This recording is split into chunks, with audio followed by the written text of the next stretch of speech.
మన కంట్రీ మనం ఇలానే ఎంతసేపు పేదవాళ్ళు లేదా ఇలానే సెంటిమెంటు ఇమోషన్స్ మాట్లాడుతూ నెక్స్ట్ 10 yearsలో 1100 చెరువులు మనం డెవలప్ చేసి మంచి గ్రీనరీ తోటి వాటర్ ఉంటే కనుక గ్రౌండ్ వాటర్ టేబుల్ పెరుగుతుంది.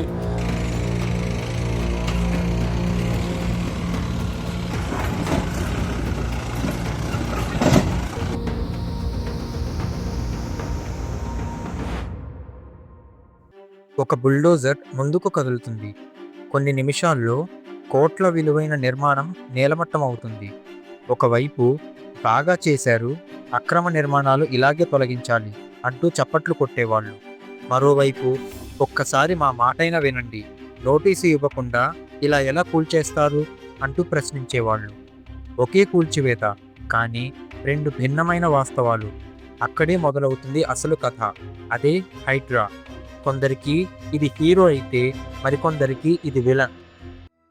ముందుగా హైడ్రాను తీసుకురావడానికి గల కారణం ఏంటో తెలుసుకుందాం. హైదరాబాద్ ఒక వేగంగా పెరుగుతున్న నగరం. కానీ ఆ నగరం పెరుగుతున్న కొద్దీ సమస్యలు కూడా పెరిగాయి. చెరువుల ఆక్రమణలు, నాలాల మీద నిర్మాణాలు, ప్రభుత్వ భూములపై అనాథరైజ్డ్ కన్స్ట్రక్షన్స్, వరదల సమయంలో నీరు నిలిచిపోవడం, ఇంకా ప్లానింగ్ లేకుండా విస్తరించిన నగర భాగాలు.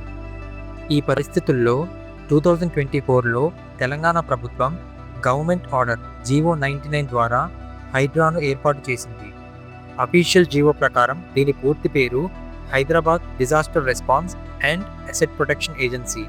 అయితే ఇప్పటికే చట్టాల ద్వారా ఇతర డిపార్ట్మెంట్స్కి ఉన్న స్టాట్యుటరీ పవర్స్ను ఒక గవర్నమెంట్ ఆర్డర్ ద్వారా హైడ్రాకి అప్పగించవచ్చా అనే ప్రశ్న వచ్చింది. అంటే గవర్నమెంట్ ఆర్డర్తో ఒక ఏజెన్సీని ఏర్పాటు చేయడం ఒక విషయం, కానీ ఆ ఏజెన్సీకి ఒక యాక్ట్ ద్వారా ఉన్న స్టాట్యుటరీ పవర్ ఇవ్వడం మరో విషయం.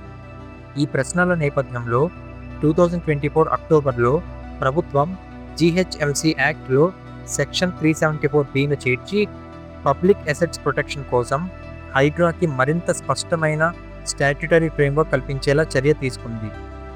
ఇప్పుడు హైడ్రా పని ఏంటో చూద్దాం. టెక్స్ట్ బుక్ లాంగ్వేజ్లో చెప్పాలంటే హైడ్రా లక్ష్యం 3 విషయాల చుట్టూ తిరుగుతుంది. మొదటిది డిజాస్టర్ రెస్పాన్స్. భారీ వర్షాలు, వరదలు, భవనాలు కూలిపోవడం వంటి పరిస్థితుల్లో ఇతర శాఖలతో కలిసి త్వరగా స్పందించడం. రెండోది పబ్లిక్ అసెట్స్ ప్రొటెక్షన్. చెరువులు, కుంటలు, నాలాలు, రోడ్లు, ఇంకా ప్రభుత్వ భూములను ఆక్రమణల నుంచి కాపాడటం. మూడోది ఎంక్రోచ్మెంట్స్ మీద యాక్షన్. ఎఫ్టీఎల్, బఫర్ జోన్స్, నాలాలపై ఆక్రమణలను గుర్తించి చట్టపరంగా చర్యలు తీసుకోవడం. అయితే ఇక్కడ ఎఫ్టీఎల్ అనే ఒక పదం మనకు తరచుగా వినిపిస్తుంది. అదేంటో చూద్దాం. ఎఫ్టీఎల్ అంటే ఫుల్ ట్యాంక్ లెవెల్. అంటే ఒక చెరువులో సాధారణ పరిస్థితుల్లో నీటిని నిల్వ చేసుకోగల గరిష్ట స్థాయి. సింపుల్గా చెప్పాలంటే చెరువులో నీరు ఎంతవరకు చేరితే ఆ నీటి మట్టాన్ని ఎఫ్టీఎల్ అంటారు. కానీ ముఖ్యమైన విషయం ఏంటంటే ఎఫ్టీఎల్ అనేది ఆ రోజు చెరువులో కనిపిస్తున్న నీటి మట్టం కాదు. ప్రభుత్వ రికార్డులు, సర్వేలు, ఇరిగేషన్ మరియు రెవెన్యూ శాఖల ద్వారా నిర్ధారించబడే స్థాయి. హైడ్రా కాంట్రవర్సీ. హైడ్రా వివాదాన్ని అర్థం చేసుకోవాలంటే దాన్ని 3 పర్స్పెక్టివ్స్లో చూడాలి. First one, demolition drives. Hydraa గురించి బయటకు ఎక్కువగా కనిపించేది డెమాలిషన్ డ్రైవ్స్. అంటే చెరువుల పరిధిలో ఉన్న నిర్మాణాలు, ప్రభుత్వ భూములపై ఆక్రమణలు, డ్రైనేజీ మార్గాలను అడ్డుకుంటున్న కట్టడాలపై చర్యలు. అయితే ఇక్కడ 2 వాస్తవాలు ఒకే చోట ఉన్నాయి. ఒకటి, నగరాన్ని కాపాడాలంటే అక్రమ నిర్మాణాలపై చర్య తప్పదు. 2, డెమాలిషన్ అంటే కేవలం గోడలు కూల్చడం కాదు. అది ఒక కుటుంబం, ఒక జీవితం, ముందు తరాల భవిష్యత్తు మీద నేరుగా ప్రభావం చూపుతుంది. అందుకే డెమాలిషన్ డ్రైవ్స్ అవసరమైనవే అయినా వాటి ప్రభావం చాలా తీవ్రంగా ఉంటుంది. వివాదం మొదలయ్యే చోటు కూడా ఇదే. రెండవది సెలెక్టివ్ ఎన్ఫోర్స్మెంట్. అంటే ఇదే చట్టం అందరికీ ఒకేలా అమలవుతుందా? ఇక్కడే సెలెక్టివ్ ఎన్ఫోర్స్మెంట్ అనే ఆరోపణ వస్తుంది. ఎందుకంటే కొన్ని చర్యలు వేగంగా జరుగుతుంటే మరికొన్ని కేసులు ఆలస్యం అవుతున్నాయి. కొన్ని చోట్ల కఠినత్వం కనిపిస్తుంటే మరికొన్ని చోట్ల మౌనం కనిపిస్తుంది. ఈ పర్సెప్షన్ నిజమా కాదా అనేది ఒక్కో కేసు మీద ఆధారపడి ఉంటుంది. కానీ ప్రజల్లో ఇంప్రెషన్ మాత్రం చాలా కీలకం. చట్టం మాత్రమే కాదు, చట్టం ఎలా కనిపిస్తోందన్నది కూడా ప్రజాస్వామ్యంలో ముఖ్యమే. అందుకే హైడ్రాపై ప్రధాన విమర్శ చర్య తీసుకుంటుందా అనేది కాదు. ప్రధాన ప్రశ్న అందరిపైన ఒకే విధంగా వర్తిస్తోందా అనేది. మూడవది డ్యూ ప్రాసెస్ ఆఫ్ లా. మనం తరచుగా న్యూస్లో వినే ప్రిన్సిపల్. లీగల్ ఫ్రాటర్నిటీలో one of the most discussed doctrines. Due process of law గురించి మాట్లాడే ముందు ఒక్కసారి మనం ఒక అడుగు వెనక్కి వెళ్దాం. మన రాజ్యాంగం చెప్పే ప్రొసీజర్ ఎస్టాబ్లిష్డ్ బై లా అంటే ఏంటో చూద్దాం. అది అర్థమైతే డ్యూ ప్రాసెస్ ఆఫ్ లా ఇంకా సులభంగా అర్థమవుతుంది. ప్రొసీజర్ ఎస్టాబ్లిష్డ్ బై లా ఇది భారత రాజ్యాంగంలోని ఆర్టికల్ 21లో ఉంది. దీని అర్థం చట్టం చెప్పిన ప్రొసీజర్ పాటిస్తే సరిపోతుంది. అంటే చట్టం ఏ ప్రక్రియ చెబితే అదే ఫాలో చేయాలి. తన మన అనే భేదం ఉండదు. కానీ కాలక్రమేణా కోర్టులు దీన్ని మరింత విస్తరించాయి. ఇప్పుడు కేవలం ప్రొసీజర్ పాటిస్తే సరిపోదు.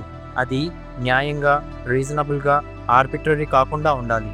ఇదే డ్యూ ప్రాసెస్ భావన. ఇప్పుడు ఈ రెండిటి మధ్య డిఫరెన్స్ని ఒక చిన్న ఎగ్జాంపుల్తో అర్థం చేసుకుందాం. ఒక స్కూల్లో ఇద్దరు స్టూడెంట్స్ పరీక్షకు ఆలస్యంగా వచ్చారు. ప్రిన్సిపాల్ ఇద్దరికీ ఒకే శిక్ష విధించాడు. ఇది ఈక్వాలిటీ. కానీ తర్వాత తెలిసింది ఒక విద్యార్థి ఉద్దేశపూర్వకంగానే ఆలస్యంగా వచ్చాడు. మరో విద్యార్థి మాత్రం ముందు రోజు హై ఫీవర్ బారిన పడ్డాడు. ఇప్పుడు ఇద్దరికీ ఒకే శిక్ష వేయడం నిజంగా న్యాయమా? బహుశా కాదు. ఎందుకంటే న్యాయం అంటే అందరినీ ఒకేలా చూడటం మాత్రమే కాదు, వారి పరిస్థితిని కూడా అర్థం చేసుకుని నిర్ణయం తీసుకోవడం. అదే ఈక్విటీ. ప్రజాస్వామ్యంలో డ్యూ ప్రాసెస్ ఆఫ్ లా కూడా ఇదే ఆలోచనను బలపరుస్తుంది.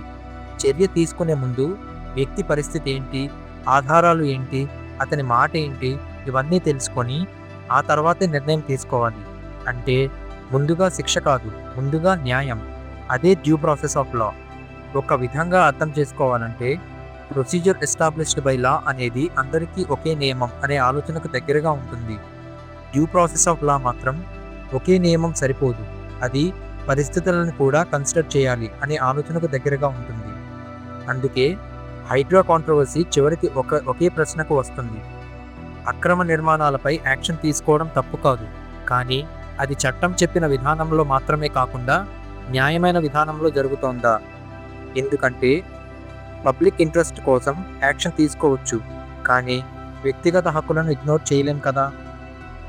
మరి అసలు సమస్య హైడ్రానేనా? ఇది ఒక $1 మిలియన్ క్వశ్చన్. నిజమేంటంటే ప్రాబ్లం హైడ్రా కాదు, కానీ అసలు సమస్యని హైడ్రా బయట పెడుతుంది. ఎందుకంటే ఏ ఇంటినైతే వీళ్ళు కూల్చుతున్నారో ఏళ్ల తరబడి అదే ఇంటికి ప్రభుత్వం ఇంటి పన్ను వసూలు చేస్తుంది. కరెంట్, వాటర్ ఫెసిలిటీస్ వంటి ప్రభుత్వ సేవలు కూడా అందించింది. అప్పటి వరకు అధికార వ్యవస్థ మౌనంగా ఉంది. అలాంటి పరిస్థితిలో ఒక్కసారిగా అదే నిర్మాణాన్ని పూర్తిగా అక్రమమని ప్రకటించి చివరికి బుల్డోజర్తో ఆ ఇంటిని కూల్పించేస్తే ఆ నిర్ణయం వల్ల కలిగే భారాన్ని పూర్తిగా ఆ ఇంటి యజమానిపైన వేయాలా? తప్పు జరిగి ఉంటే దాన్ని సరిచేయాల్సిందే, కానీ ఆ తప్పులో వ్యవస్థ పాత్ర కూడా ఉంది కదా. ఆ భారాన్ని ఒక్క పౌరుడే ఎందుకు మోయాలి? ఒక ప్రజాస్వామ్య వ్యవస్థ గొప్పతనం తప్పును గుర్తించడంలో మాత్రమే కాదు, ఆ తప్పును సరిచేసే క్రమంలో నిరపరాధులపై ఇంకో అన్యాయం జరగకుండా చూసుకోవడంలో ఉంది. ప్రజాస్వామ్యంలో కఠిన చర్యలు అవసరమే, కానీ ఆ కఠినత్వం న్యాయాన్ని దాటకూడదు. సవరణ అవసరమే, కానీ ఆ సవరణ ఎవరి జీవితానికి శిక్షలా మారకూడదు. అందుకే హైడ్రాని కేవలం ఎన్ని గోడలు కూల్చిందో చూసి కాదు, ఎంత న్యాయంగా పనిచేసింది, ఎంత బ్యాలెన్స్డ్గా నిర్ణయాలు తీసుకుంది, నిజంగా నష్టపోయిన వాళ్ళకి ఏం చేసింది అన్నదానితో అంచనా వేయాలి. చివరిగా ఒక్క మాట, తప్పు జరిగితే సరిచేయాలి, కానీ ఆ తప్పు సరిచేసే క్రమంలో మరో నిరపరాధి జీవితం కూలిపోకూడదు. ఎందుకంటే గోడలు మళ్ళీ కట్టుకోవచ్చు, కానీ ఒక కుటుంబం కోల్పోయిన జీవితం, ఒక మనిషి కోల్పోయిన భవిష్యత్తు అంత ఈజీగా తిరిగి తెచ్చుకోలేం. ఈ వీడియో మీకు యూజ్ఫుల్ అనిపిస్తే లైక్ చేయండి, షేర్ చేయండి. ఇలాంటి కాంప్లెక్స్ టాపిక్స్ని సింపుల్గా ఎక్స్ప్లెయిన్ చేయడానికి మన ఛానల్ని సబ్స్క్రైబ్ చేయండి.